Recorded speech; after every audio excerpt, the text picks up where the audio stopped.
요즘 가장 뜨는 무인 창업 아이템이죠. 무인 전자담배 창업을 분석해 보겠습니다. 무인 전자담배 창업은 두 가지의 강력한 장점과 동시에 두 가지의 치명적인 약점을 가지고 있는데요. 무인 전자담배 창업의 장단점을 알려드리고 창업 비용과 순수익까지 객관적으로 계산해서 알려드리도록 하겠습니다. 먼저 첫 번째 장점, 돈이 됩니다. 현 시점 투자 대비 수익률이 가장 좋은 무인 창업 아이템이라고 봐도 될 것 같아요. 무인 전자담배 창업하면 얼마나 벌 수 있는지 바로 보시죠. 월 매출은 1,800만 원을 기준으로 했는데요. 무인 전자담배가 나온 지 얼마 안 됐기 때문에 정확한 매출에 대한 정보가 거의 없습니다. 제가 조사해본 결과 어지간한 프랜차이즈의 월 평균 매출은 1,000만 원 초반대로 추정이 됐고요. 매출 상위권 브랜드의 경우 월 평균 매출이 2,000만 원 가까이 나오는 것으로 추정됐습니다. 주관적으로 판단한 수치지만요. 상위권 프랜차이즈 기준으로 월 매출 1,800만 원으로 수익 계산을 해보겠습니다.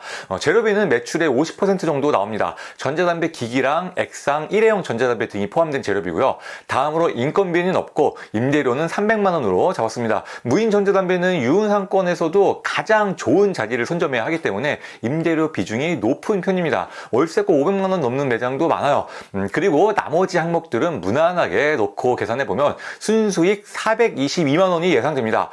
사실 프랜차이즈 본사에서 광고하는 걸 보면 월 매출 3천만 원에 순수익은 1,000만 원 이상 남는다는 얘기를 많이 하는데요. 그건 일부 우수한 매장의 사례라고 보시면 됩니다. 그런데 제가 계산한 422만 원도 무인 창업 중에서 상당히 우수한 수익이에요. 그렇다고 창업 비용이 많이 드냐 하면 꼭 그렇지도 않습니다. 예상 창업 비용도 한번 보여드릴게요. 10평 기준으로 권리금 보증금을 제외한 창업 비용은 9,130만 원이 예상됩니다.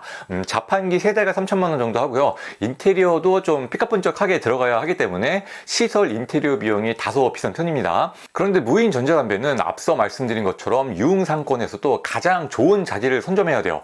그래서 권리금 보증금으로 최소 7천만 원 정도는 생각해야 됩니다. 그렇게 권리금 보증금까지 넣고 계산해보면 총 창업비용은 1억 6,130만 원이 예상됩니다. 사실 권리금 보증금이 1억 원 넘는 곳에 들어가는 경우도 제법 있기 때문에 총 창업비용의 범위는 1억 6천만 원에서 2억 원 정도로 볼 수 있습니다. 무인 창업 중에서는 창업비용이 비싼 편이지만 현재 수익을 고려한다면 창업비용이 그렇게 많이 든다고 할 수는 없을 것 같아요. 정리하자면 무인 전자담배는 1억 원 중후반대로 창업해서 월 400만 원에서 많게는 1,000만 원까지도 벌 수 있는 수익성이 뛰어난 무인 창업 아이템입니다.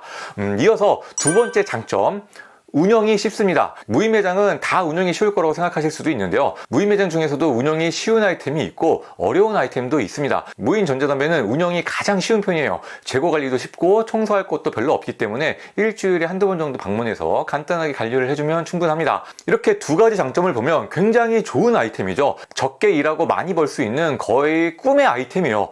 그래서 지금 무인 전자담배 매장이 빠르게 늘어나고 있습니다. 매장이 빠르게 늘어난다. 이것이 무인 전자담배 창업의 첫 번째 단점인데요. 매장이 우후죽순 늘어나면서 나눠먹기를 할 가능성이 높아요. 어차피 무인 전자담배 매장에서 파는 제품들은 다 똑같거든요. 그 똑같은 제품을 경쟁업체가 나보다 좋은 자리에서 저렴하게 팔면 고객이 이탈하는 것을 막기 어렵습니다. 그래서 지금 이 순간이 가장 매출이 높은 순간이고요. 앞으로 매출과 수익은 떨어질 겁니다. 그렇다면 빠르게 창업해서 빠르게 원금 회수를 해야겠다고 생각하실 수도 있을 거예요. 그런 접근이 맞을 수도 있지만 무인 전자담배 창업의 진짜 치명적인 약점은 두 번째 약점인데요. 바로 법적 리스크입니다. 무인 전자담배는 지금 우리나라에서 담배가 아니에요. 우리나라 법이 그렇습니다. 그래서 담배세도 내지 않아요. 그러다 보니까 지금 인터넷으로도 전자담배를 구매할 수 있고요. 자판기로도 전자담배를 구매할 수 있어요. 연초 담배는 안 되고 전자담배는 돼요. 당연히 청소년들이 전자담배를 구매하는 것이 훨씬 더 쉽겠죠. 실제로 청소년들이 어른의 신분증이나 위조 신분증으로 쉽게 전자담배를 구매하고 있어서 사회적으로 문제가 되고 있습니다. 지금 우리나라만 이렇게 규제가 허술해요. 대부분의 OECD 국가들은 연초 담배와 전자담배를 동일하게 규제하고 있거나 아니면 전자담배를 더 강력하게 규제하고 있는 추세입니다. 우리나라도 전자담배에 대한 규제가 연초 담배와 동일한 수준으로 적용이 될 겁니다. 관련 법안이 계속 추진되고 있어요. 그리고 이 법이 언제 어떻게 바뀌냐에 따라서 무인 전자담배의 운명이 결정될 겁니다. 여러분이 아시는지 모르겠는데 1990년대에는 길거리에서 담배 자판기를 되게 흔하게 볼 수 있었습니다. 이때에도 어른 신분증만 넣으면 누구나 쉽게 담배를 구매할 수 있었어요. 그러다가 법이 바뀌었습니다. 길거리에 담배 자판기가 불법이 되면서 순식간에 다 철수했어요. 지금 무인 전자담배가 사실상 전자담배 자판기잖아요. 그런데 만약 전자담배가 연초담배와 동일한 규제를 받게 된다면 문제가 심각해질 수 있습니다. 최소한 담배세는 내는 걸로 바뀔 것이기 때문에 급격한 가격 인상은 기본이고요. 담배권이 없으면 전자담배 판매를 못하게 될 수도 있고, 심지어 무인으로는 아예 전자담배 판매가 금지될 수도 있습니다. 어떻게 될지는 법안이 통과돼야 정확하게 알 수 있지만, 무인 전자담배 매장을 한다면 아무래도 마음이 조마조마할 수밖에 없겠죠. 이게 무인 전자담배 창업에 있어서 너무너무 중요한 이슈잖아요. 근데 제 친구가 무인 전자담배 창업에 관심이 있길래 프랜차이즈 본사에다가 이 법적 이슈에 대해서 정확하게 답변을 받으라고 했습니다. 그래서 그 친구가 프랜차이즈 본사 두 군데와 상담을 하면서 질문을 했어요. 법이 바뀌면 무인 전자담배 매장이 위험해지는 거 아닌가요? 그랬더니 한 군데에서는 위험해질 수 있다고 인정을 했답니다.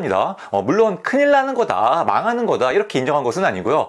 법이 어떻게 바뀔지는 모르기 때문에 리스크가 전혀 없다고는 장담 못한다, 이 정도로 좀 애둘러서 표현을 했다고 해요. 그리고 이 대화가 오간 후부터는 상대의 영업사원분이 영업을 체념한 듯이 텐션이 많이 떨어졌다고 합니다. 반면에 다른 프랜차이즈 본사에서는 오히려 더 좋다고 표현을 했대요. 법이 바뀌어서 규제가 더 심해져도 우리는 오히려 더 좋다. 그 얘기를 들어보니까 전자담배 규제가 심해지면 인터넷 판매가 막히면서 무인 매장으로 고객이 더 몰릴 수도 있다는 거예요. 그리고 다른 프랜차이즈 같은 경우에는 대비를 잘 못할 수 있지만 우리는 법적 규제에 대해서 항상 모니터링을 하고 있고 대비가 다 돼 있다는 겁니다.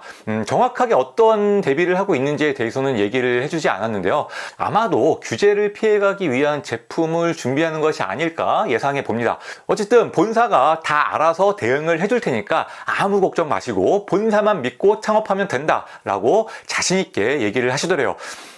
저는 솔직히 좀 깨름직해요. 법이 어떻게 바뀔지는 아무도 모르는 거잖아요. 근데 100% 다 대응을 할 수 있다고 장담을 하는 게 가능한 것인지 의구심이 들긴 하는데요. 여기에서부터는 여러분의 판단에 맡기도록 하겠습니다. 제가 모르는 그 어떠한 방법으로 본사에서 정말 대응을 잘 할 수도 있는 거니까요. 다만 여러분이 무인 전자담배 창업에 관심이 있으시다면요, 이 전자담배의 법적 규제에 대해서는 정말 빠삭하게 조사를 해보셔야 돼요. 매출이나 수익률만 보지 마시고요. 어차피 지금 창업하면 매출 잘 나오고 수익도 잘 나올 거거든요. 문제는 매출이 아니라 법적 리스크니까요. 여러분이 충분히 조사해 보시고 프랜차이즈 본사에도 집요하게 질문을 해보세요. 그래서 여러분이 정말 냉정하게 판단을 해보시길 바랍니다. 근데 진짜 조심하셨으면 좋겠어요.